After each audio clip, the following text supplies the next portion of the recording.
Hello, thank you for joining this seminar. My name is Valeiras, Jurado, and in this presentation I would like to contribute by reflecting on communication in the business classroom and how it influences the journey from student to professional. I think most of us would agree that efficient and fluent communication is essential to become a competent business professional. And I think we would also agree that business communication presents some very clear traits that make it distinct and special. One of these traits is that it tends to have a very clear aim. To give you a couple of examples, in a business meeting, there is an agenda. And in a pitch, someone is trying to convince an audience of the validity of a product or a business project. It follows from this that in business settings, there are clear roles. To follow up on the previous examples, in a meeting you have a chairperson and a secretary or note taker, and in a pitch you have an entrepreneur and a business angel. But what happens in the business classroom? Well, in this specific setting, what we typically find is that there is a duplicity of roles and aims. A duplicity of roles because we have students and teachers on the one hand, but also prospective business professionals on the other hand. And with these roles come two different aims. For the student and the teacher, the main aim is assessment, while for the business professional, the aim is to fulfill a business transaction. And what does this duplicity mean in practice?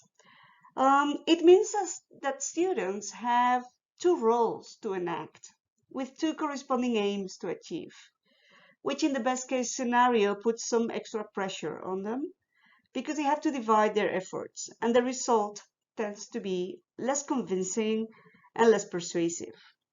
For example, if students are given a pitch and they are more focused on the grade that they will receive, they will worry so much about making language mistakes that their pitch will not come across as very convincing, right? Because they will not concentrate fully on persuading. And actually, in the worst case scenario, this duplicity creates an unbalanced situation in which one of the two roles is favored to the detriment of the other. For those of us who are language teachers, we probably have this shared experience of feeling more inclined to pay more attention to the student-teacher role and assess students mainly on the language, without considering whether the student's performance would be acceptable in a real business situation. And these divided efforts that I was just referring to can have a particularly negative effect in the case of speaking tasks. This is because oral communication makes use of different semiotic modes, different ways of conveying meaning. In a pitch, for example, the speaker is not only using language, but also body language, images on screen, a full array of ways of conveying meaning. When these modes do not work jointly towards a clear aim, communication loses efficiency. And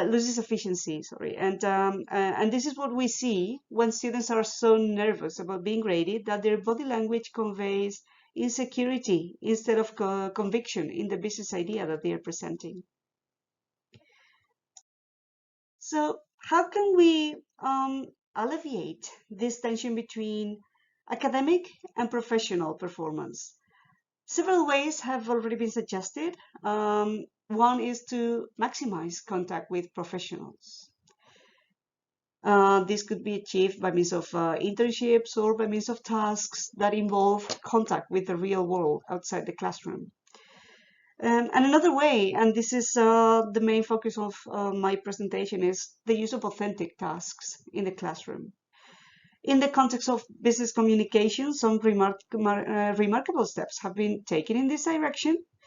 For example, Jimenez Munoz reports pitching assignments in which the class members that are part of the audience assume the role of business angels and decide to finance their classmates with a particular amount of money depending on their performance.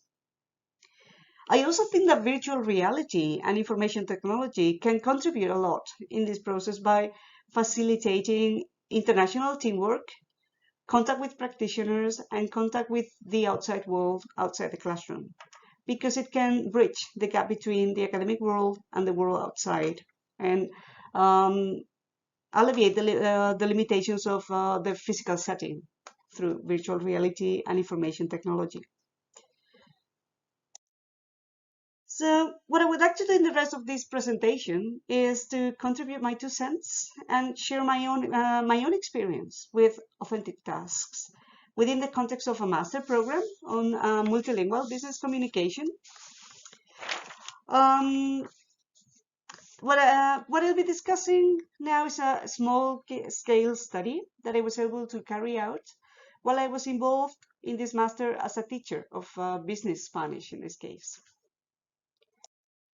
The students in this master are challenged with several authentic tasks.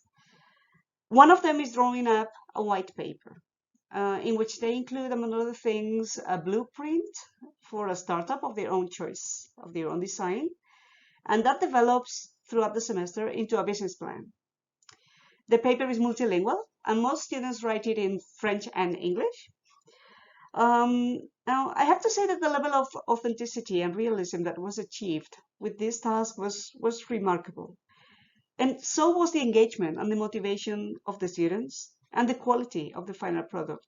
I'm showing you in this slide an example of one of the white papers that was produced by some of the students. This is all of their own design, so there's a lot of creativity here and a lot of authenticity referring back to the dual role that I was referring previously. Here we can also feel authenticity, and we could feel that this could work in a real business setting. Another example that I would like to share with you is the task of responding to an email from a customer. And again, to increase authenticity and realism, I did not give them instructions in writing in the form of a traditional role play, which is what we would, what I'm trying to illustrate on the left side of this slide. Instead of that, I rather impersonated this customer, and I decided to send the students an unannounced email, which they were supposed to reply to.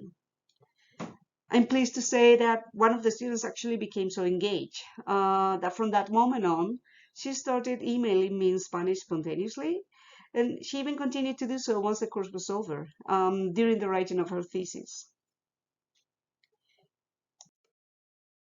Okay, so what are the outcomes of this approach? Basically, what I noticed in this pilot study is that students' performance in the use of the foreign language, which in this case was Spanish, was not really affected. It remained unchanged, but their ability to fulfill the business transaction seemed to be noticeably enhanced. This judgment is actually based in a limited comparison with previous year students, so it would ideally need to be confirmed with a larger scale and more rigorous study. But I still think it's a valuable preliminary observation.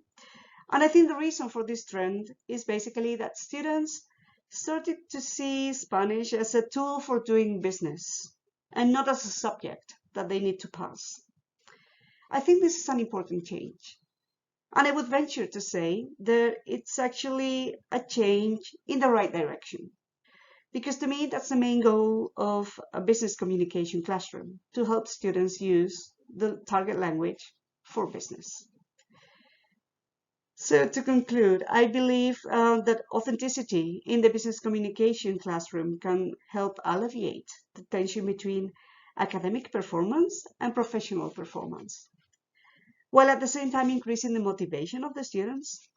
And I also think that information technology and virtual reality can contribute in this process by facilitating international teamwork by facilitating contact with practitioners, by opening up the classroom to the outside world, and providing opportunities to practice what students learn in the real world. By among other things, by minimizing the impact of the physical setting. Well, I'm really looking forward to your views on this topic. I hope you found this presentation interesting, and I hope I gave you a little bit of food for thought. Please send any questions or comments to my email address, and thank you very much for your attention.